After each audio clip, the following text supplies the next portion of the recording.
Okay, so you feel now we're at a point where there's not much black stuff on here, and I'm just going to do a light pass with this, and I don't always do this, but I'm going to do it because you guys here. I'm going to put a 3 degree on here, which is the maximum side edge angle that I've got in this kit. You know, racing, they go even more than that. They go 3, 4, 5 degrees depending on the event. Okay, this has got half moons on it. Always cut. I always go tip to tail with files. Okay, so that any serrations in the edge that are left go with the direction of travel that you're going to be going in. And with a Panzer file, you always cut. You'll feel it won't cut when you go into the concave direction. You got to go towards the convex direction of the file. And you got to always remember when you're clamping it in that if your ski is set up with the tip here, the rounded part has to be on the left of the tool. What's the rounded part? You see these serrations? Yes, I'm sorry. It's half moon shaped, so you want to cut in the direction of towards the convex. Yeah, towards the convex side. Yeah.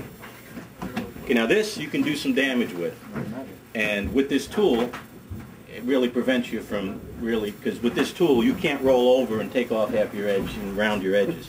But this is designed to get rid of a lot of this sidewall, and to give your edge that nice, to reshape it. If these are 90 now, this will help you get towards a more, what's it called, acute angle. Okay? But I've got 3 degree inward. Okay? So if the bottom edge is 1 degree this way, I am now going to start to give you if this were 90, 1 degree this way and 90 on the side, you would have a very dull point. Oh, you're going 3 degrees this way? I'm going 3 degrees like this now. 1 degree this way I ski my skis on the bottom, and then I usually ski 2 degrees this way. But I'm going to go, no, that's dull. See? Okay. See, this is pointier. I understand. Get it? I didn't get that. Right. That pointier won't last as long. It'll wear quicker, but man, it is sharp when it's sharp. How often do you do this? Okay, it's a finer. It allows you to get to every night. How long? I tuned last night. How long will a pair of skis last if you do this? 1 day. No. How long will the skis last before you buy new skis? Oh, a long time. Long time. Just watch. You're not doing much harm here. You're not taking much off, and there's a lot of edge on these skis. Okay, this I'm just going to take now, and I'm on 3 degree. If it's up against the ski, I'm actually rolling it because I want to get all this junk out of my way. This is the stuff above the edge that makes ski tuning a nightmare. Makes it impossible. Isn't there a tool too to cut this crap out of the way? Yeah, you can get a tool that does that, but this tool does it too. Okay, so So it's taking the plastic out too? This is mainly taking plastic right now. See, now these skis haven't really been tuned. These are fairly new, right? Last year. Okay, because I can see that as I'm going now. Just look, you see that. I don't know if you can see dark and light spots here in that edge. That's from the original factory tuning, where it's a little bit up and down. That's why you tune skis even when they're new. On the edge or the plastic you're looking at? No, on the edge. I don't know if you can see light spots and dark. Is like dashes. Yeah, I can. Those are little irregularities left at the factory. All skis come with them. The best in the world come with that. That's why tuning them even when they're new is important, just to get a nice smooth edge. Okay, so I'm kind of... Are you giving a lot of pressure? I'm giving quite a bit because I'm mostly taking the stuff, see that black line here? And the white? I'm taking a lot of the black and the white off right now. Because if you look closely, and in fact when you're learning how to tune, if you take a black magic marker and run it along there, that starts to show you where the file is working, okay? I'll let that dry up with this smear. But that's a good guide for you, because I can see with my eyes the shiny part that I've hit. The close side, the side that's going to be on the edge, hasn't even been touched yet. Okay? I'm only hitting the top half of the edge and a lot of the black stuff, getting it out of the way. See, watch. See it? Yes, I do. See the black that's left? I'm not even hitting there, because these skis, he's worked on them a little bit or stoned them, and they're actually now have been worn down at the edge between just use and whatever filing you've done. So that edge is below this 3 degree angle. So there's more plastic that's to come off that edge. And I'm not going to do a full thing on this. 830, okay. I'm just going to make a few passes so you see.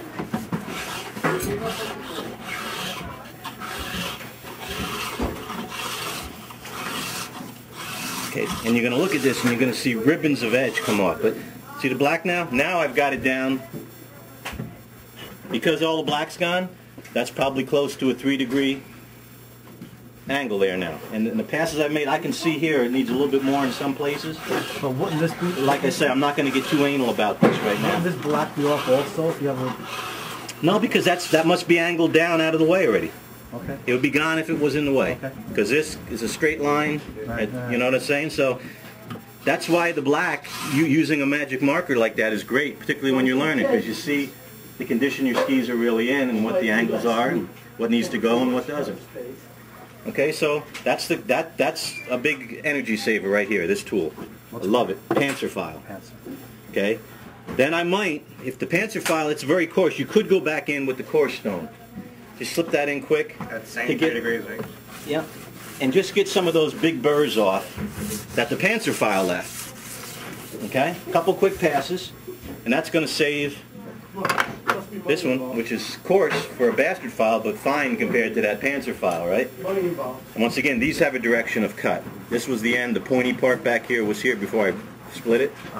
So this is going to cut in this direction now. If I flip this around and my tip was here, it would cut that way.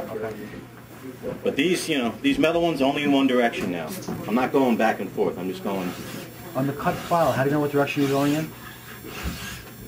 On this one? Yeah. How do you because... See the lines like this? Yeah. This is the factory end, and the point on the other half was back here. How do you know that?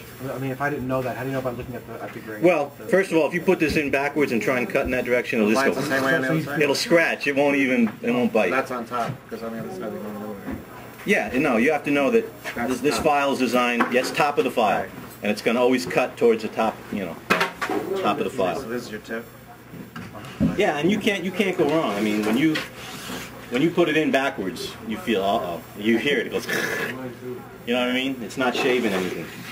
So you make a couple passes with this, and I can see there's some deep burrs here that would require me to really use this more.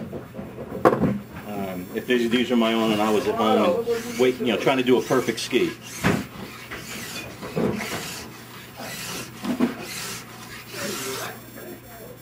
Okay.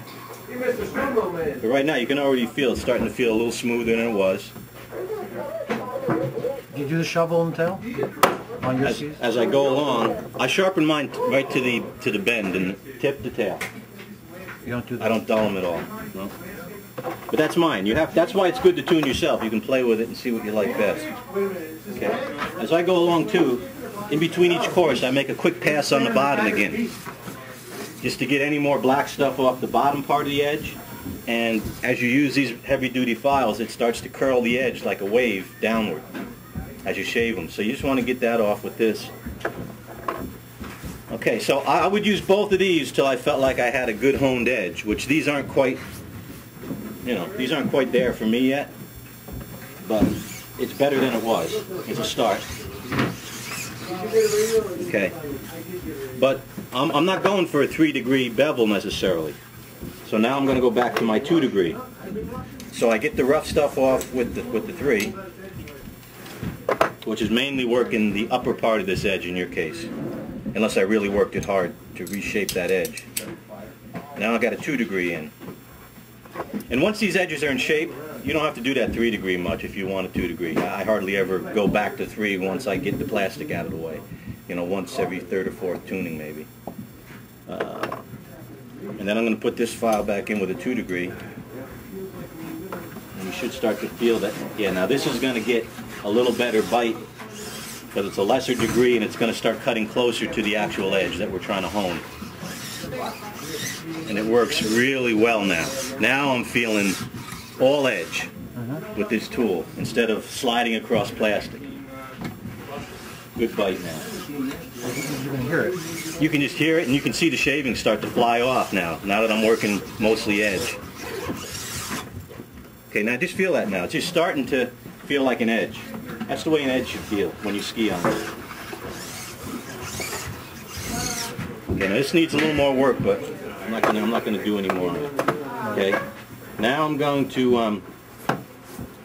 take my fine stone. I'm just going to work the bottom again a little bit.